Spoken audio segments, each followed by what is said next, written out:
Can you guys believe this game is already 8 years old? Super Mario Odyssey, my first genuine entry when it came to the bigger 3D Mario titles. Sure, I played around with 64 and Sunshine from time to time, but I'd equate my experience with those games to be at the same level of going over to some family outing and one of your little cousins walks up to you and they're like, "Look, I'm playing this game that you've played before. Watch me play it." Like, yeah, I know what's going on and I understand what's happening because I've played that game too, but I'd get more of an experience out of picking up a penny off the floor than I would that. So to be honest, I had no real want or intent to pick up or play any of the bigger 3D Mario titles until Nintendo decided to actually give me the opportunity to buy my Nintendo Switch 2, because once I did that, they decided to dangle Super Mario Odyssey in my face like a piece of fresh meat ready to be cooked for half off of the original price.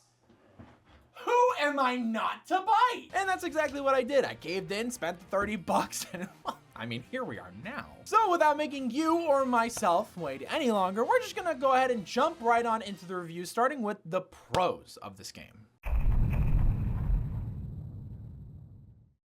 As someone who grew up never playing a single Mario game ever, this was an amazing entry point in the franchise for somebody like me who is about as close to a beginner as you can possibly get. And I believe the reason that is because the 3 core aspects that make up this game are absolutely perfect for somebody like me in this exact situation. Each of the kingdoms have their own unique charm and set of rules that makes them stand out from each other. The controls are super easy to get used to and are just overall fun to use, and the gimmick of this game, everything revolving around Cappy, it's literally just the definition of fun, unlike some of the other gimmicks that have been in some previous Mario titles. I'm looking at you, Flood.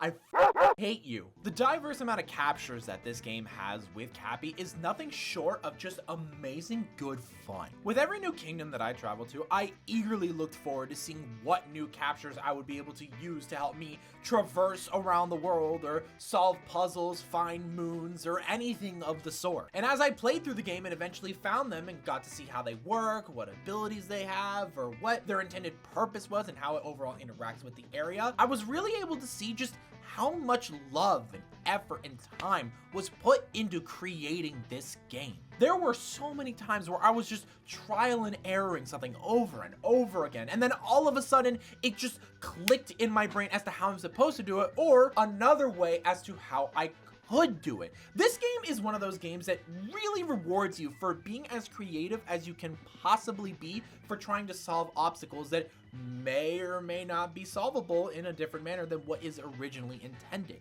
which reminded me a lot of the Breath of the Wild and Tears of the Kingdom games. And honestly, if you're able to be compared in any aspect to those games, you've already done a good job yourself. I will say, however, that I do wish once you beat the whole game and you're in the post-game era, you were able to do some sort of trial or challenge that allowed you to give Cappy some sort of magical upgrade that would allow you and Cappy to transform into any of the creatures you've captured throughout playing the game into any of the kingdoms as you see fit. Basically going to like the Sand Kingdom and using the T-Rex or Bowser or something like that. I think that would have been really cool. I do understand that kind of takes away the challenge of maybe, you know, some of these more difficult puzzles or harder moons to attain and stuff like that. But obviously it'd be optional. Like the game's not going to be like, use these new abilities. Like it's not going to obviously do that. It's like getting hearts in Zelda, you know? You can if you want to, but it's in no way like forced. I also do fully understand that you are entirely capable of doing all of those more difficult challenges, puzzles, or finding some of those harder moons with the controls that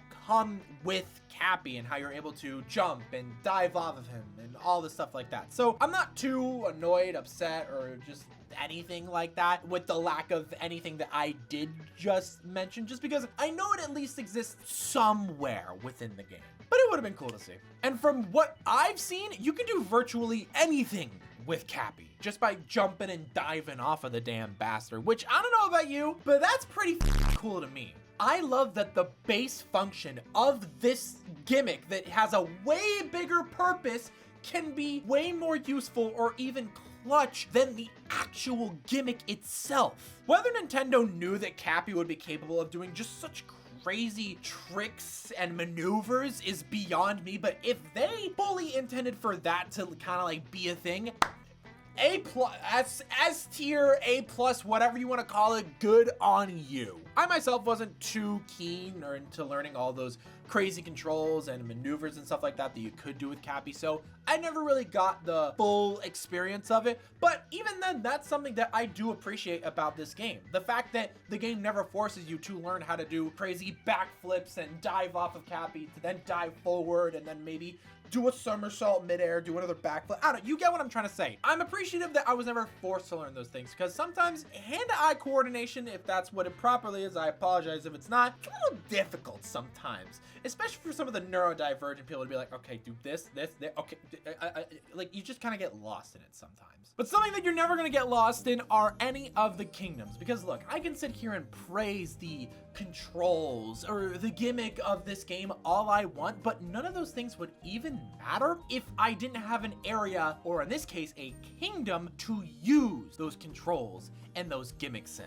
Needless to say, the kingdoms are the backbone of fun when it comes to this game, with each kingdom having its own set of rules and inhabitants and overall and even music. You literally have everything to look forward to as you continue to progress throughout the game. Even the little smaller kingdoms like the Cloud Kingdom or the Forgotten one, whichever one has like the dragon that you have to fight, even though those are kind of nothing burgers and they only serve one purpose, to be kind of like a midpoint, those are still really cool. There's really nothing more I love than to find cool little hidden puzzles or moons that I can find or do within this rich landscape or bodies of water or lava. I could legitimately go on for hours talking about why Seedside Kingdom is the best kingdom within all of Super Mario Odyssey, and maybe it might be my favorite world level, whatever the hell you want to call it, in any Mario game. But, you know, TLDR, I think it's the best kingdom that this game has to offer, especially with the diverse amount of captures that it has that allow you to traverse around the kingdom, whether it be on land or under the water. It's just amazing. All in all, this game is incredibly friendly to first-time players, and it seriously is greatly appreciated for somebody like me. And I know that that may not be the case for veterans of the franchise, but you guys gotta remember that no matter what, this game, this new game that's gonna come out, is gonna be someone's first time. And for me, that was the exact situation. So it was seriously greatly appreciated, because whenever I did try or play Super Mario Sunshine or 64, the welcoming atmosphere was not present with those games. And I do understand that they are older, so it's a little, I mean, I feel like common decency in video games didn't really exist until like maybe the Wii or like the DS era. And what I mean by common decency is just being like, hey, let me walk you through the game properly and not just be like, here. As previously mentioned, growing up, I never played a single Mario game. And even after I grew up a bit and tried 64 and Sunshine, I still had no interest to delve any further into the world of Mario. But now that I've played Odyssey, my horizons have been so unbelievably expanded. Not just to wanting to play older and other Mario games, but I've also started to delve into the plethora of other Nintendo exclusive franchises that I've just been sitting on forever. Ever since playing Super Mario Odyssey, I have fully sat down, played and beaten Donkey Kong Bonanza, Kirby and the Forgotten Land, Pikmin 1 and 2, love Pikmin, by the way, Super Mario Galaxy 1, I'm waiting to play 2, and I'm currently in the middle of playing the first Luigi's Mansion on the GameCube NSO. And even now, there are still a handful of more franchises that I'd like to try out or fully delve into. I want to try the Xenoblade games. They look like a lot of fun and something that would be right up my alley. I want to give Fire Emblem and Bayonetta a shot. I also just want to delve more into the franchises that I've already fallen in love with ever since playing Odyssey. I desperately want to play Pikmin 3 and 4. I'll get to them eventually, but you know, everything in due time. And who knows, I might even revisit Super Mario 64 and Sunshine again and hopefully change my opinion on those games. I'm sure I will, because I've already described how I feel about those games. I know that this point that I'm making is something that is more or less something that I'm just gonna experience because it is an experience that I had and I don't think anybody else was like, huh, I really enjoyed Super Mario Odyssey. Let me just delve into so many other things that this company has to offer, but the amount of good that this game has done for me is nothing short of just incredible. And I wish that everybody who has either not played Odyssey or plans to play Odyssey has just as good of an experience with the game, and potentially even aftermath experience, as much as I did, minus this one point that we're about to get into. So in order for me to fully and properly give you the full context as to what I believe is a con for this game, I'm gonna have to actually boot up the game here, as you can see, and visibly show you. That's it. Right there. Did you miss it? I don't blame you. It's very subtle. Took me a while to notice, but every single time I did it, I noticed it, and I couldn't stop getting irked at it. Let me show you again. Did you miss it again? I'll explain it to you this time. When Mario starts to walk, he takes like 2 seconds to run in place and then starts moving.